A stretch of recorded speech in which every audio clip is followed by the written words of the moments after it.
well? Guys, shall I change it as well?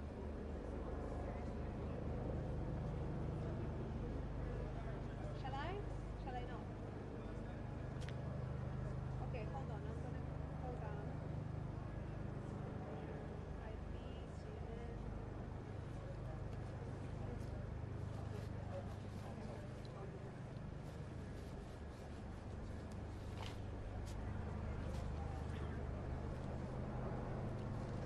Yeah, I'm changing IP.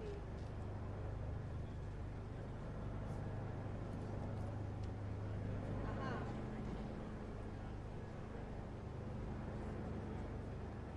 I think I can hear something.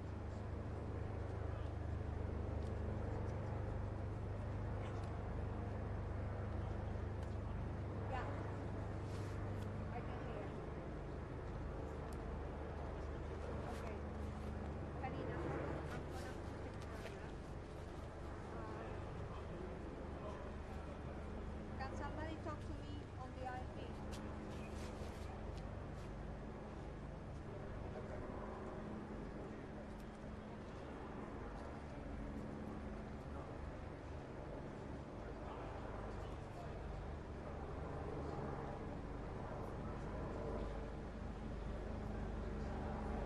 Sí, te escucho lejos, pero te escucho.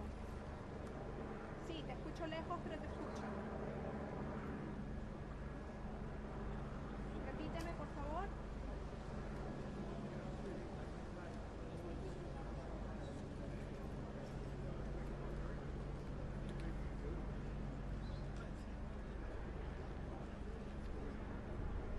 Sí, levántame todo el IP que puedas.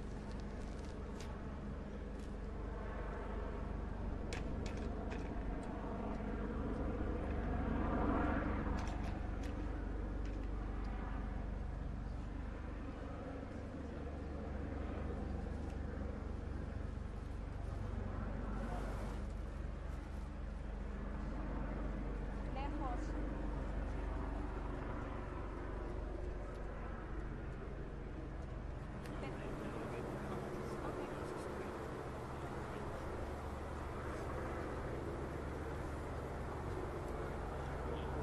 Mucho mejor. Déjame ver si hablé, Rafael.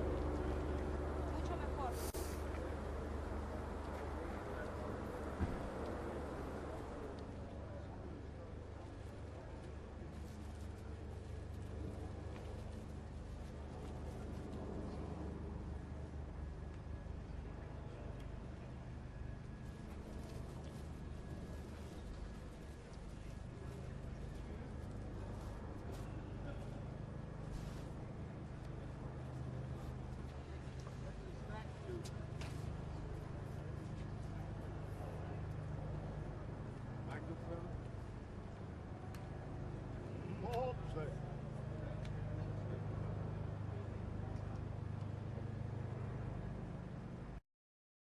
Came up to our bus and knocked on the door and told everyone on the bus to run.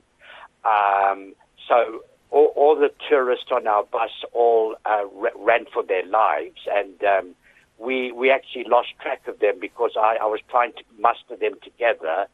But we were all told to go to the far end of the bridge, not the Borough Market end, but the other end of the bridge towards the monument. And then what we did notice was that most of the blue lights seemed to be in the vicinity of Borough Market. So our driver, Lynn, and I assumed that whatever or whoever it was actually happening right there outside Borough Market.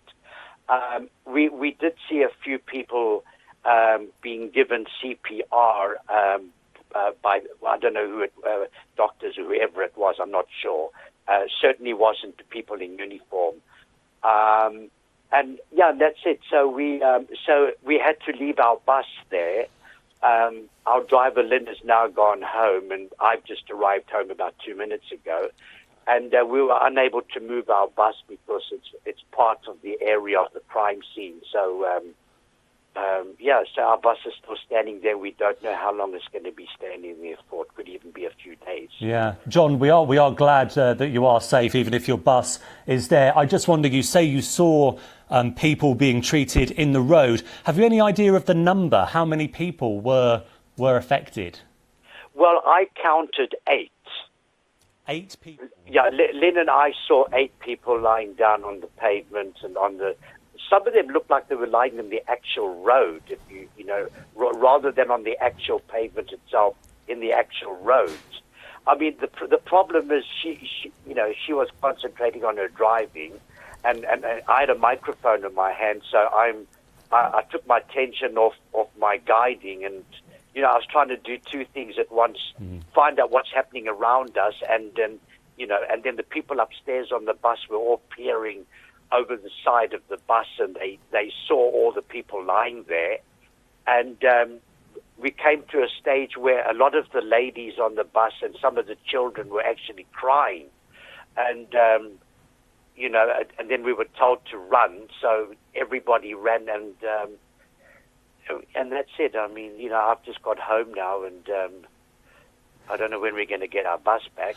I mean, what was the sense of urgency from the police officer when you say they were banging on the bus doors? I mean, did you get the sense that you needed to run for your lives, or was it they wanted you out of the area to deal with the situation? Could you tell? Well, I thought that perhaps there might have been a car bomb, or there might have been explosives around, and they were just trying to get us out of the area for our own safety.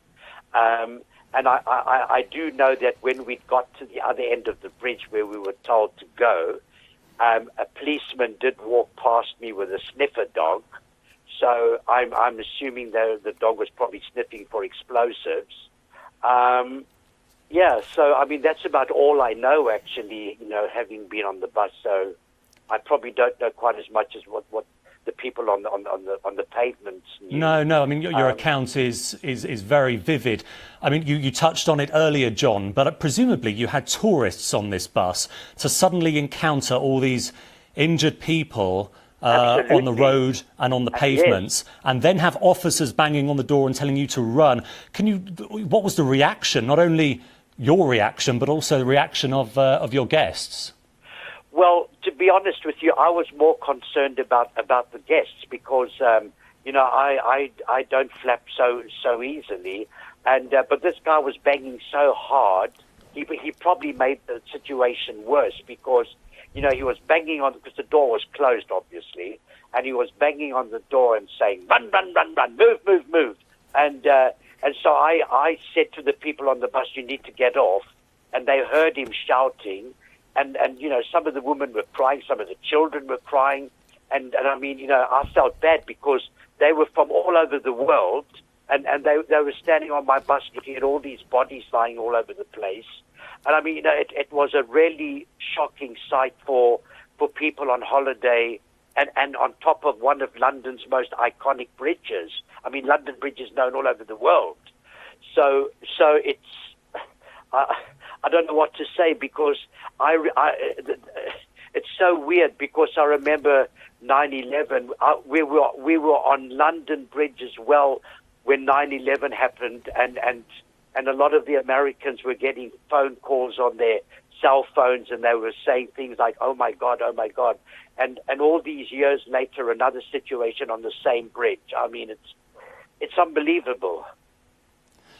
John, yeah, clearly very, very upsetting, and we really do appreciate you speaking to us here on BBC News. That was John Stokes talking to me, a tour guide who was on a London bus when he saw all those injuries on the street. Let's go now to an account from an eyewitness of the attack, a man called Gerard, and a warning that some viewers may find some of what he describes distressing.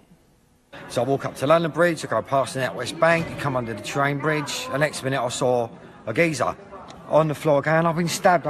So I looked at him, I saw blood all down him. His mate come past, someone stabbed my mate. The next minute I saw these 3 Muslim guys run up with knives. They ran up and started stabbing this girl, 3 of them. I was defenseless, I couldn't do nothing, mate. And then they attacked her. and then they stabbed another guy, I think, if I remember right. That was a bit shocked. They started running up the road. I started going, everybody run, the terrorists, run, and they're stabbing everyone.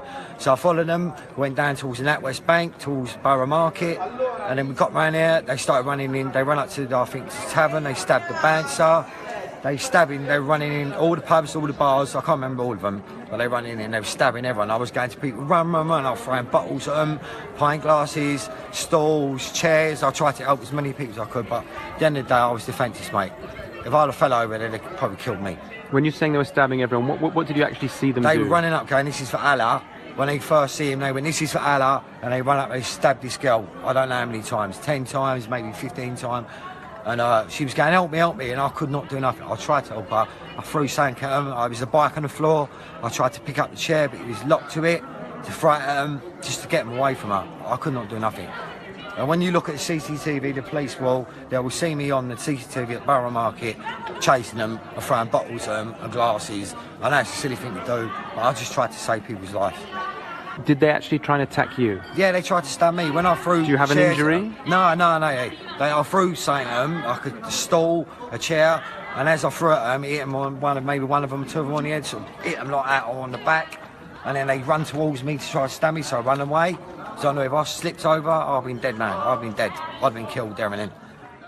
That was an eyewitness called Gerard there. Well, joining me now is our reporter Greg Dawson, who has been monitoring this all evening for us.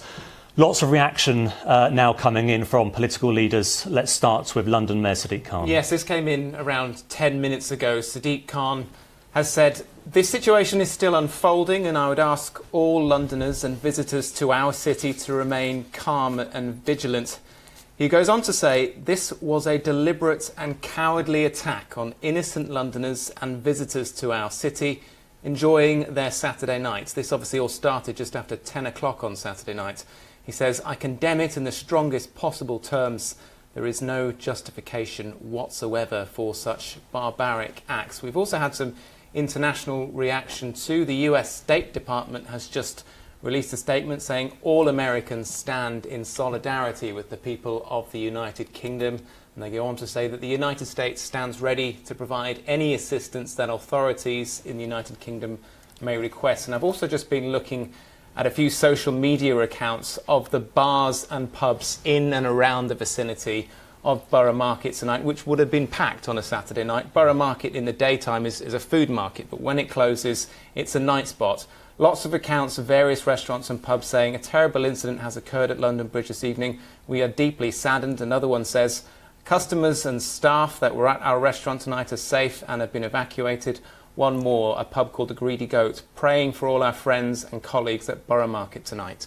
OK, Greg. What about Theresa May? We heard earlier that she was heading back to London. What has she had to say? Yes, she issued a statement a couple of hours ago now saying, following updates from police and security officials, I can confirm that the terrible incident in London is being treated as a potential act of terrorism. Now, subsequent to that statement, the Metropolitan Police issued their own statement saying that at 25 past midnight London time, they had confirmed that the incidents at London Bridge and Borough Market were being treated as terrorist incidents. There was a little bit of confusion earlier in the evening because they were talking about a potential third scene at Vauxhall, another area in South London. They subsequently issued a statement saying that the Vauxhall investigation wasn't related to this incident. Give us a sense of the geography of where this has happened for viewers who aren't familiar with this part of London. London Bridge is in central London, but it's heading out towards the southeastern area of the city. And where the first reports came in was of this white van driving off the road and into pedestrians on the pavement right next to London Bridge. As you walk south, within about 30 seconds on foot, you will hit Borough Market. It's a very popular night spot. It's also a major transport hub. It's an overland station and also as well as a London Underground station as well. Things are looking much calmer. We can tell from the live pictures, I think just from the body language, the demeanour of the officers standing there, but that really does differ from what we saw just an hour or two ago in terms of how they were trying to clear those areas. Absolutely. Dramatic pictures earlier of the members of the public who had been kept inside many of those restaurants and bars in the Borough Market area, being asked to leave by police through a cordon with their hands on their heads, many of them looking in a state of shock. We saw some kitchen staff dressed in their whites leaving, clearly just being asked to get out of their restaurant, get out of their pubs. Scenes that you're not used to seeing in central London. OK, great, thank you very much. You are watching BBC News with this breaking news coming from London. I'm going to hand over to my colleague Ben Brown. You're watching special coverage on BBC News. We're on BBC One and BBC World of this major incident here in London, the British capital, being described by the British Prime Minister Theresa May as a potential act of terrorism. We know there have been multiple casualties and in the last few minutes reports of explosions and also gunshots as well. Let's just show you a map of where two separate incidents unfolded, although they may be two incidents that are related, we believe. And this is London Bridge, one of the main arteries across the River Thames, and that is where a vehicle, believed to be a white van, was driven at high speed at about 50 miles an hour, we understand, swerving, hitting pedestrians, causing multiple casualties there on London Bridge, around half a dozen casualties. And then shortly afterwards, reports of a series of stabbings at Borough Market, close to London Bridge. That is where we are. We're at the cordon, one of the many police cordons that have been thrown up around the London Bridge and Borough Market area here in central London. And I'm joined by our Home Affairs correspondent Tom Simons, who's been following all the developments as they've unfolded through the night. Tom, just bring us up to date on what we know so far. Well, Ben, as you'll know well, we speak to eyewitnesses in these situations and they tell us what they saw. Now, we're getting reports from eyewitnesses that are fitting together into a sort of narrative of what happened here. We look at the van crashing into potentially pedestrians on the southern end of London Bridge. Now, I've been told that's outside a pub that's just on the corner at the end of London Bridge, which is opposite the big busy London Bridge station where people would have been going home after a night out. 3 people, we've been told by several eyewitnesses, jumped out of that van, ran round the corner into Borough Market, which is this kind of food market with bars and restaurants around it, and began really indiscriminately attacking people. I spoke to one person who was a security guard who runs security in a number of different bars around the place. He said he and his colleagues ran to the area. People were running in their direction, trying to get away. There was screaming and glass crashing. They said they saw 3 men attacking people. A description they gave of one man wearing a red and black top, and also worryingly having around his midriff canisters taped to his body. And I've noticed another eyewitness saying something similar, and I think we've seen some pictures suggesting that as well. We can't really say what those canisters were, but that's what he said. He said he saw 4 people potentially injured. Now, just looking at what has happened here, I think we're going to be looking at a very, very serious number of injuries. We're talking about people being attacked in the street by 3 men armed with knives.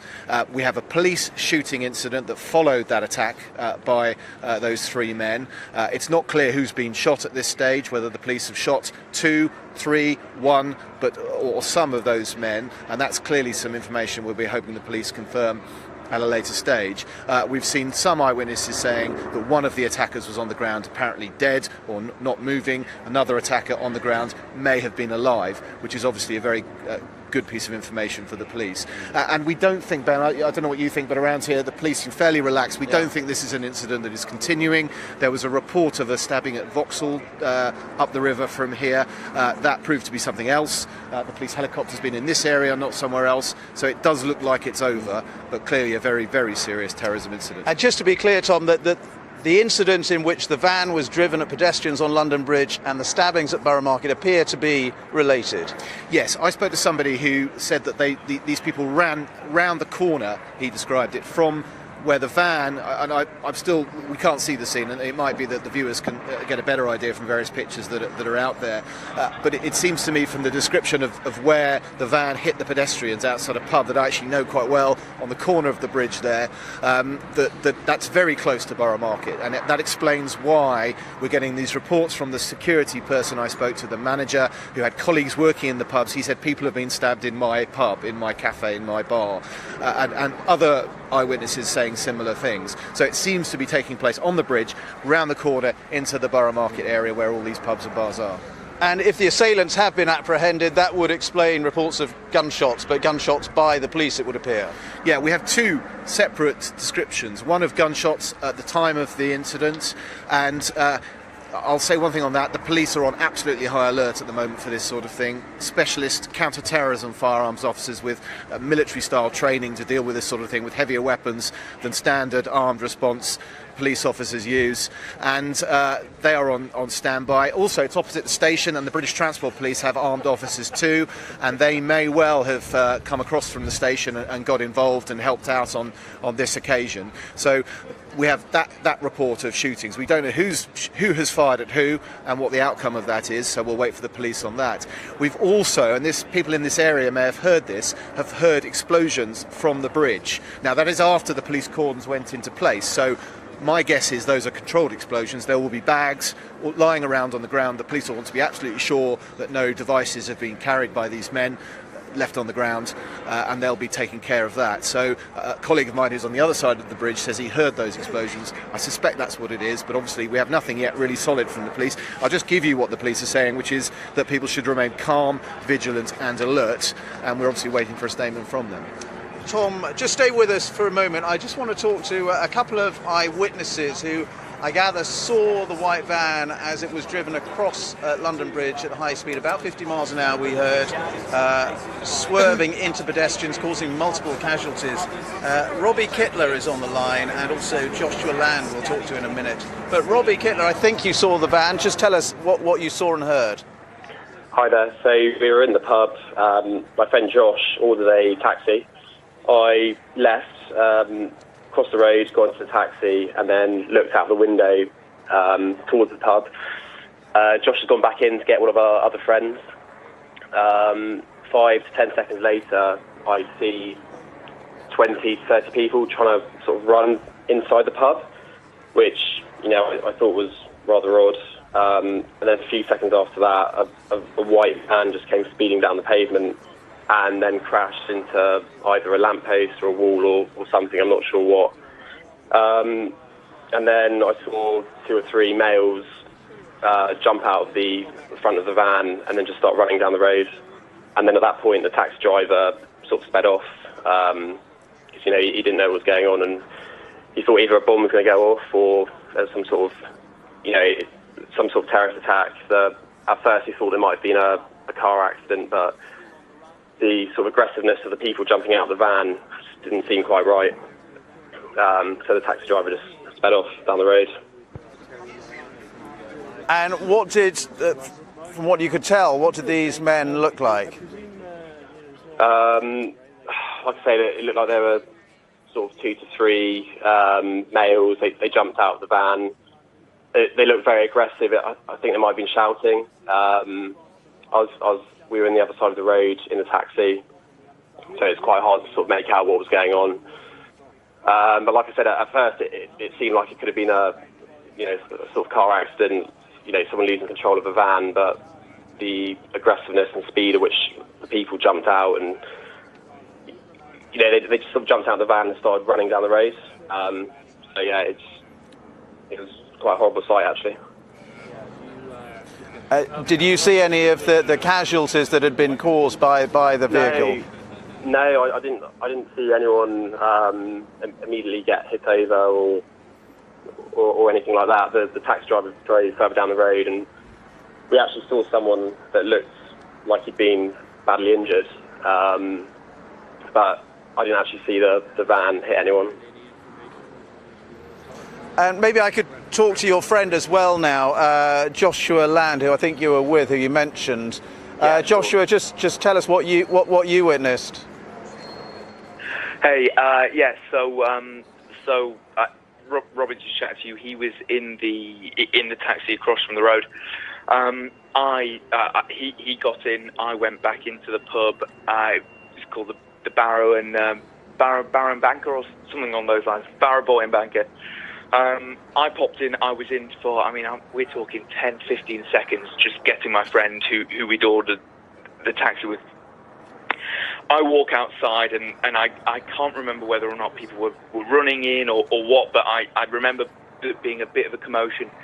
And to the right of me, and we're talking sort of 2 meters away from the front of the pub entrance, was this white van, which had crashed into the railings just to the side.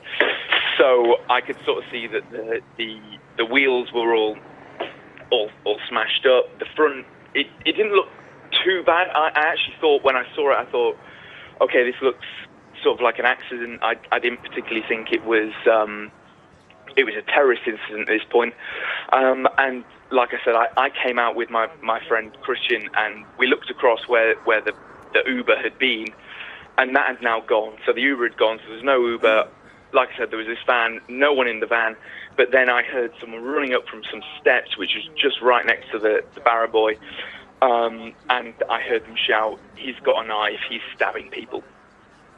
So that's all we heard. And then we sort of ran, and my friend sort of said to me, "Josh, run, call your family, whatever." We ran towards London Bridge Station. I tried to get hold of a couple of people. I'll be honest, I didn't really see like anyone bad. There was a bit of a commotion, but there wasn't a huge amount of information being sort of disseminated between people. Some people were just walking around as though it was normal. Some people seemed panicky. Particularly in the station, it was as though half the people hadn't got a clue what was going on. And I mean, even though I sort of saw part of it, I still didn't know what was going on. But I definitely saw the van crashed into the sort of the gated fence area, looked a bit mangled, and then, like I said, heard this guy sort of running up from. I think the stairs actually lead down to Borough Market. And I heard a guy running up from those stairs, and that's when he shouted, "He's got a knife, he's stabbing people." So that's. And what was going through your mind? What was going through your mind, Joshua, when you heard, those words, "He's got a knife"? I'll be honest. I didn't really. It took me a long time to realise what was actually going on. So I didn't fully believe what was happening because I'd been out there 10 seconds earlier, just with my friend at the taxi. Literally went in to get someone, came out this car crash, and I just thought it was sort of like I said, the car didn't look too mangled, so I thought it was just an innocent sort of swerve off the road at the time. And it was only when I heard this guy shout, "He's got a knife, he's stabbing someone," and I'll be honest, I still didn't believe it really. It was my friend who sort of shouted at me, "Run, call your family." And I kind of just followed him. I didn't really react too much, if I'm honest. But yeah, I mean, it was certainly strange when I walked out. There was a strange atmosphere when the van was there. You could see it, and I don't think anyone particularly knew what was going on. But then, as soon as this guy shouted that's when people started running. And I think a fair few people ended up staying in the pub, and I think they were in there for a little bit. But I don't know what happened to them. I think they were all fine. All right, thank you very much for being with us. That's Joshua Land and also Robbie Kittler we were talking to as well, a couple of eyewitnesses. So we're just by one of the many police cordons that there are around London Bridge and Borough Market. Let's talk again to our Home Affairs correspondent Tom Simons, who's with me. And Tom, we're going to show now a picture of one of the suspected assailants lying on the ground, and this picture's now been released. Yeah, and alarmingly with canisters strapped to his body, it seems. Absolutely, this fits what a description I had from an eyewitness very early on in this incident. This security manager who was in the area saw three men, and he said to me very clearly that one of them had, he said, canisters, and I can't see from this picture very clearly what those canisters are, but tape